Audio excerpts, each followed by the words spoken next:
क्या आपने कभी सोचा है कि एक न्यूली फॉर्म्ड कंट्री जिसके पास ना वसाइल थे, ना निज़ाम और ना ही मुकम्मल सरजमीन, कैसे जिंदा रहा? जब पाकिस्तान वजूद में आया तो क्या वाकई सब कुछ नया बनाना पड़ा? क्या 17.5% अथाह से एक मुल्क चलाने के लिए काफी थे?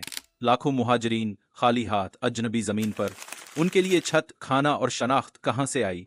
जब कश्मीर में आग भड़की तो क्या यह सिर्फ एक जंग थी या एक कौम की बका का सवाल? क्या अक़वाम मुत्तहिदा का वादा शुदा रेफरेंडम कभी होगा, या ये एक ऐसा जख्म है जो वक्त के साथ गहरा होता जा रहा है? अस्सलाम वालेकुम, मैं हूं अली अहमद। चलिए आज का सबक शुरू करते हैं। हमारी कहानी का आगाज उस वक्त से होता है जब एडमिनिस्ट्रेटिव प्रॉब्लम्स पूरे सब कॉन्टिनेंट में फैली हुई थी।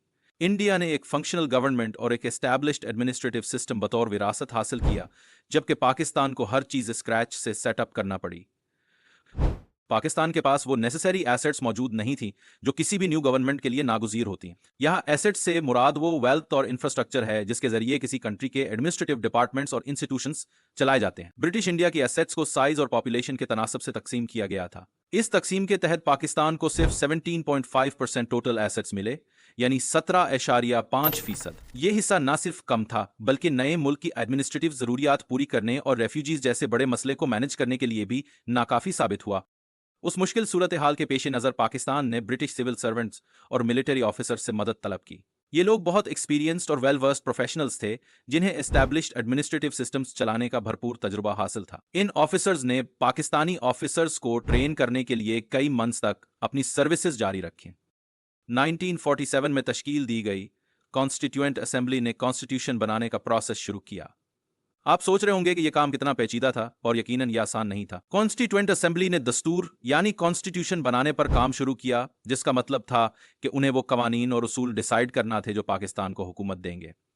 इस अमल में कई मुश्किलें पेश आईं। ये अमल मुकम्मल होने में खासा वक्त ले गया और 1956 तक ये अख्ताम को ना पहुंच सका। 1956 में पाकिस्तान एक रिपब्लिक बन गया, जिसका मतलब था कि ये ऑफिशियली एक ऐसा मुल्क बन गया जहां स्टेट का सरबराह मुंतखब किया जाता है। उसी साल कॉन्स्टिट्यूएंट असेंबली ने लेजिस्लेटिव असेंबली के तौर पर काम संभाल लिया, यानी अब वो असेंबली बन गई जो बाकायदा कानून साजी की जिम्मेदार थी। और याद रखें, एक नया प्रेसिडेंट सामने आया जिसने गवर्नर जनरल के किरदार की जगह ली और नई आईनी जिम्मेदारियां संभाली। यहां प्रेसिडेंट से मुराद वो सदर है जो मुल्क की सियासत में एक एक्टिव और मुंतखब सरबराह होता है, जबकि गवर्नर जनरल एक तारीखी इस्तिलाह है जो कॉलोनियल दौर में इस्तेमाल होती थी। रेफ्यूजी प्रॉब्लम यानी पनाह गुज़ीनों का मसला वाकई एक बहुत पेचीदा मामला था। 1947 में पाकिस्तान को तकरीबन 7 मिलियन रेफ्यूजीज यानी पनाह गजीन अफराद को अकोमोडेट करना पड़ा, जिसके नतीजे में शदीद फंड्स यानी माली वसाइल और लैक ऑफ रिसोर्सेज यानी वसाइल की कमी महसूस की गई। ये एक इंतहाई डॉन्टिंग टास्क यानी मुश्किल काम था, खासतौर पर एक यंग नेशन यानी नई कौम के लिए। हम बखूबी अंदाजा लगा सकते हैं कि जब कोई कम्युनिटी यानी मुआशरा अपनी असली लाइफ स्टाइल यानी तर्ज जिंदगी छोड़कर मेक शिफ्ट रेफ्यूजी कैंप्स यानी आर्जी पनाह गाहों में रिहाइश इख्तियार करता है, तो उसे कितनी शदीद मुश्किलात का सामना करना पड़ता है। रेडक्लिफ कमीशन यानी रेडक्लिफ कमीशन का किरदार उस वक्त निहायत अहमियत का हामिल था, क्योंकि उसने बंगाल और पंजाब में इंतहाई जल्दबाजी के साथ फ्रंटियर्स यानी सरहदें मुकर्रर की, जिसके नतीजे में कई कम्युनिटीज तकसीम हो गईं, वसाइल की कमी हो गई और शदीद माली बहरान का सामना करना पड़ा। कश्मीर लिबरेशन वॉर, जो कि 1947 से एक अहम मसला रहा है, इस जंग के दौरान इंडिया ने princely state of Jammu and Kashmir पर फोर्स के जरिए कब्जा कर लिया। हालांकि वहां की आबादी की अक्सरियत मुसलमान थी। यहां यह समझना जरूरी है कि प्रिंसली स्टेट एक खुद मुख्तार रियासत होती थी जिसका अपना हुक्मरान होता था, लेकिन वक्त के साथ हालात ने रुख बदल लिया।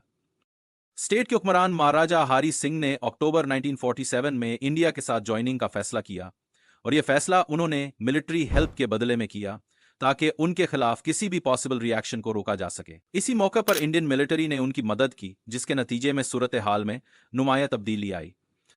उसके बाद आज़ाद जम्मू एंड कश्मीर के मुसलमानों ने आज़ादी के लिए एक तहरीक का आगाज किया, जिसे लिबरेशन मूवमेंट कहा जाता है। उन्होंने 1947 में इंडिया के खिलाफ अपनी स्ट्रगल शुरू की।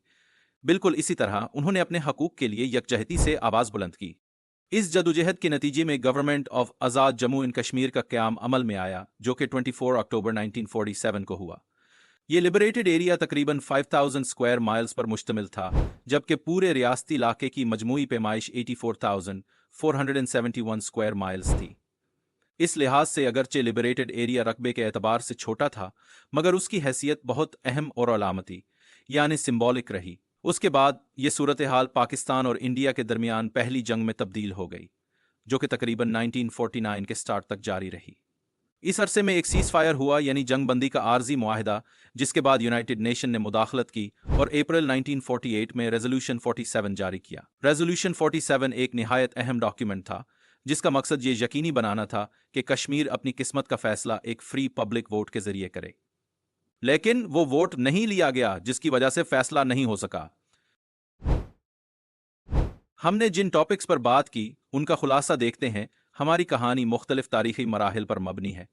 इब्तदा में बात की गई कि 1947 में जब पाकिस्तान वजूद में आया, उसे एक नई हुकूमत के लिए तमाम ज़रूरी एसेट्स यानी वेल्थ और इंफ्रास्ट्रक्चर खुद से तैयार करने पड़े। ब्रिटिश इंडिया की तकसीम के दौरान पाकिस्तान को सिर्फ 17.5% एसेट्स मिले, जो कि बहुत कम थे और एक नई कौम के लिए काफ़ी नहीं थे। इन मुश्किलात को देखते हुए पाकिस्तान ने ब्रिटिश सिविल सर्वेंट्स और मिलिट्री ऑफिसर्स की मदद ली ताकि अपने एडमिनिस्ट्रेटिव सिस्टम को चलाया जा सके।